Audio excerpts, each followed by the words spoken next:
Iron's one of the macro minerals. It's essential for the body to function properly, and I think everyone knows that. Ladies in particular have a much greater need for iron, of course, because it's in the blood, and particularly in pregnancy there's a greater need for iron then too. So what form of iron to take? We like to think we get it in our food, but where else? Because very often people are prescribed an iron supplement.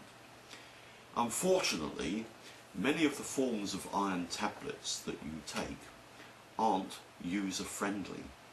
For a start, not only do they turn the stools black, but they're very indigestible and they can give rise to stomach upsets and constipation to boot.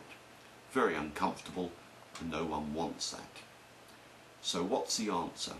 Well, simply to take a form of iron that is human friendly and doesn't upset the stomach unduly. And we do a food state form whereby the iron is presented to the body in more or less the same form that you would find it in food. A very clever principle called the food state principle. But additionally to that, you need other nutrients to make it absorb properly. And that's where vitamin C, as a growing number of scientists find out, help iron to be absorbed into the bloodstream.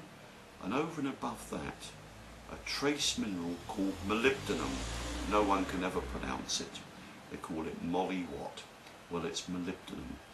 And it plays a very important function insofar as it mobilises iron from the liver, where very often an iron supplement will sit when it should be in the bloodstream for proper absorption. And that's exactly what molybdenum does. It mobilises it and puts it into the bloodstream, and the amount of iron that you can get taken up from a food state form is of course much higher than it is from a conventional chemical isolate form.